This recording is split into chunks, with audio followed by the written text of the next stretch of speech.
Hello, I'm Andrew Cuomo. Let me start by telling you what you already know. New York City is the greatest city in the world. There is no other place like it.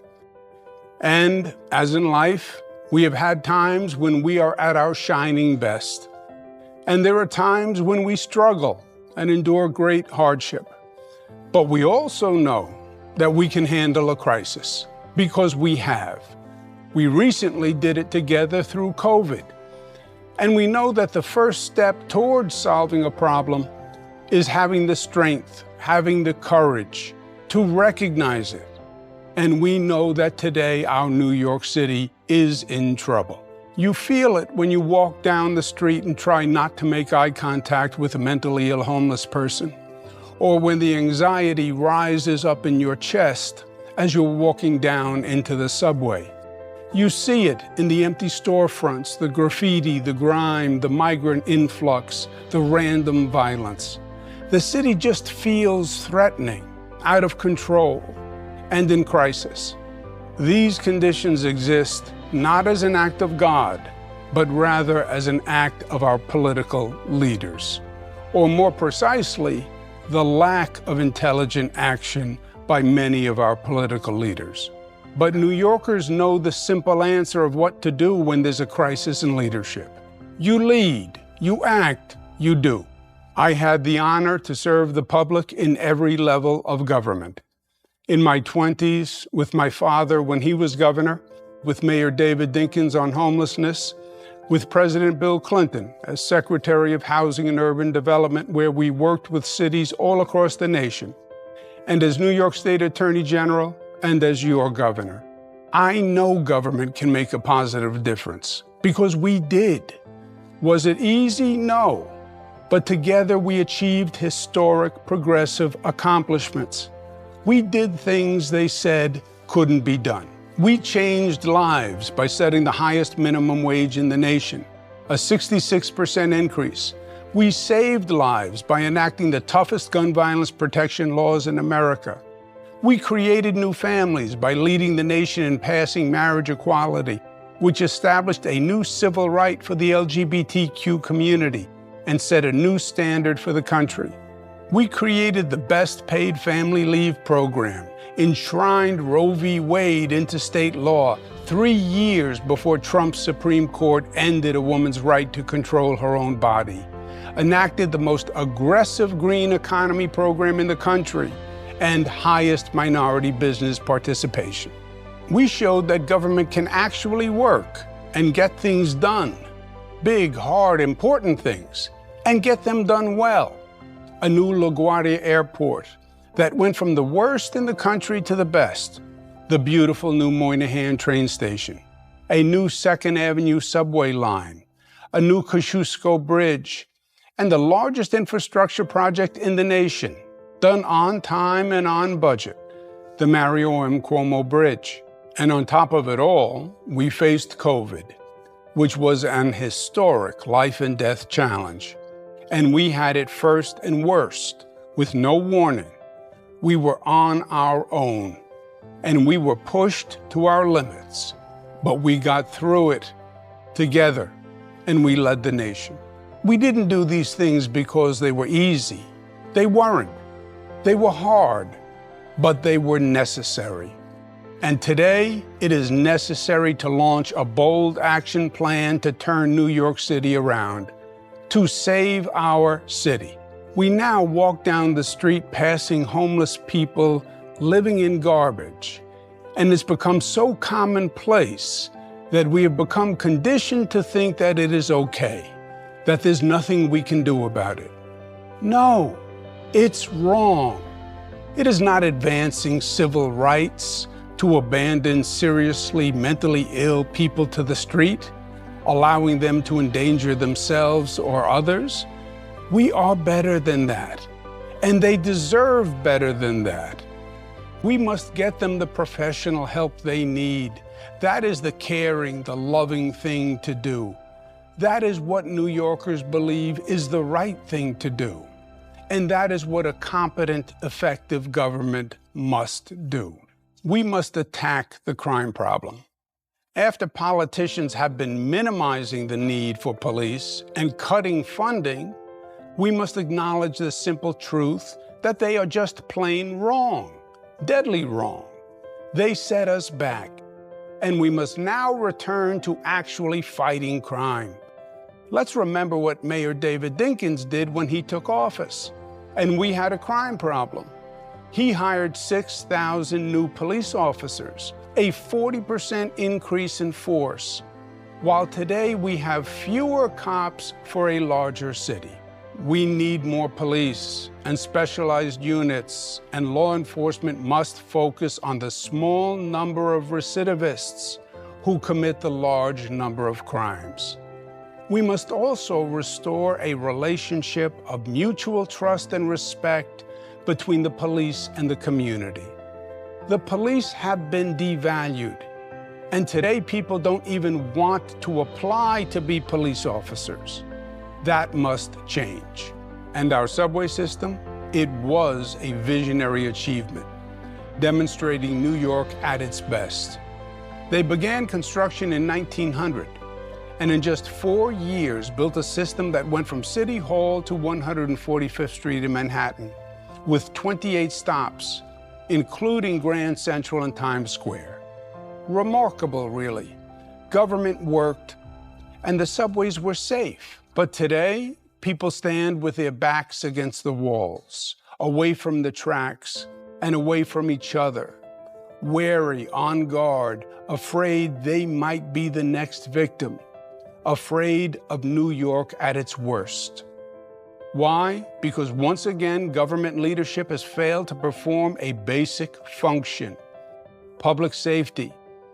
We need a significant presence of real police, not publicity stunts with short-term efforts, a permanent, significant increase by the city and state, more NYPD, MTA police, state police, whatever is necessary to make our subways safe 24 hours a day, safe as an alternative to driving, safe for our working men and women, and safe for my daughters and for yours.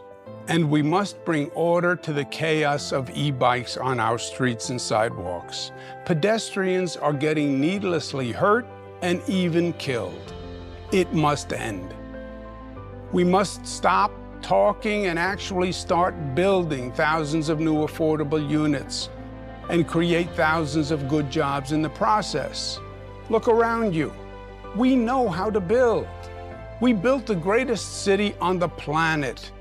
We built the Empire State Building in 1 year in the middle of the Great Depression. It is basic competence. Government just has to get out of its own way and get it done. Our public housing is 50, 60 years old. Many developments have open areas. We should be transforming them on a large-scale basis to modern mixed-income communities. We did it at HUD 25 years ago.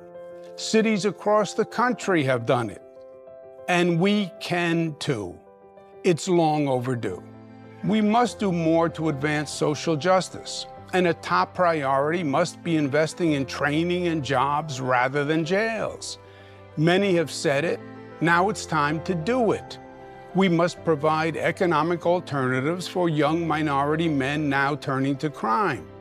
Private employment partnerships, vocational training, apprentice programs, positive opportunities. We can do it, and we will do it. The tragic situation in the Middle East generates strong opinions, understandably. It is a terrible story of human loss and suffering. But nothing justifies racism and anti-Semitism. We have the largest Jewish population outside of Israel. They are our neighbors and friends. They are our family, literally. They helped build this city. It is their home, and they must feel safe. Our New York City should not be tolerating any harassment or disparagement of our Jewish brothers and sisters, and certainly not from our elected officials. In fact, they should be condemning it. The law must be aggressively enforced, and our New York should go even further and be at the forefront leading the fight against the global rise of anti-Semitism. But to do any of this, we need a government that can actually perform. We need a government with leadership that can take a stand and get things done intelligently, professionally, efficiently, effectively, and do it now. To me, the founding premise of a progressive Democratic Party is all about serving working men and women. But the cruel irony is they are the ones now paying the highest price for New York's failed Democratic leadership. The affordability crisis, the madness of the mass transit system, mainly affects the poor and middle class, and 75% of the victims of crime are Black and brown. This is not progressive policy, but in fact, regressive policy. FDR, John Kennedy, LBJ, Mario Cuomo, Bill Clinton, Barack Obama taught us what it meant to have a true progressive government. It wasn't about rhetoric, but results. Look at the word. Progressive government makes progress. They focused on issues that mattered to people in their day-to-day lives, issues that were relevant to them. And then they actually made life better for people. And that is what Democrats must do once again. New York birthed the original progressive movement, and it worked. It lifted this city, this state, this nation to new heights. And it is time for its rebirth. And the place is New York, and the time is now. My philosophy as an elected official is simple. I work for you, not the politicians and not the special interests. I work as hard as you do, 24/7. I know what needs to be done, and I know how to do it. Experience matters. Leading New York City in the midst of a crisis is not the time or the place for on-the-job training. Did I always do everything right in my years of government service? Of course not. Would I do some things differently, knowing what I know now? Certainly. Did I make mistakes? Some painfully? Definitely. And I believe I learned from them and that I am a better person for it. And I hope to show you that every day. But I promise you this, I know what needs to be done and I know how to do it. And I will give it my all to get the job done. And it will get done. And I will work with anyone who wants to work for the benefit of New York. I will cooperate and collaborate on any and every level. I have worked with President Trump in many different situations, and I hope President Trump remembers his hometown and works with us to make it better. But make no mistake, I will stand up and fight for New York. I have done it before, and I will do it again. I will fight Washington and Albany to make sure we get our fair share of funding and to protect the rights and values that New Yorkers hold dear, that we believe that any discrimination by race, color, or creed is anti-American. We do not harbor criminals, but we believe in lawful, intelligent immigration because we are a city of immigrants. We believe good government helps people lift themselves up to reach their full potential, and that then raises us all. We believe integrity in government is essential to ensure opportunity and justice for all. My friends, we can save our city. We are New Yorkers. We are a special breed. You have to be to live in this town. We are New York tough. Knock us down and we get back up, and we are then stronger and smarter for the experience. That is who we are. We survived 9/11, the economic attack of 2007, hurricanes, floods, superstorms, deadly diseases. We are a people built from the greatest talents from all over the globe. We can do anything when we are together. But time is short, and we must do it now. We must do it not just for the sake of New Yorkers. We must do it because New York stands for something bigger. At this time when the nation is searching for its soul, divided as never before, questioning our democratic values, questioning the very role of government and the balance of power. New York must show the way forward and remind the nation of who we are, because it all started here. This was the epicenter. It is this country's past, and it forecasts the future. New York says that we can't run from each other, but rather we must turn towards each other. That our diversity is not a weakness, but in fact our diversity is our greatest strength. That our city brings people together from all around the world in one place, one dense place, 8 million people on 300 square miles. A cauldron of humanity, sharing ideas, celebrating cultures, exchanging experiences, exciting the imagination, creating a collective energy, a community with a spirit of inclusion, not exclusion, acceptance, not rejection, and love, not hate. Our founding fathers expressed their vision for America in 3 words: e pluribus unum, out of many one. We say it in 3 words: New York City. And that, my friends, is what makes this city unique. The place, the space that is the heart of the American dream and an international phenomenon. That is New York at its best. As the great E.B. White said, New York is to the nation what the white church spire is to the village, the visible symbol of aspiration and faith, the white plume saying, the way is up. I am not saying this is going to be easy.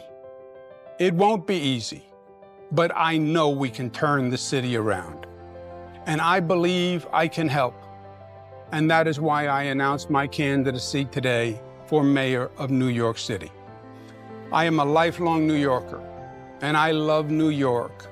And I want New York to not only survive, but for New York to thrive, for my children and for yours. So now the only question is, are you ready to fight to save our city? I know that I am. Let's do it. Let's do it together, and let's do it now.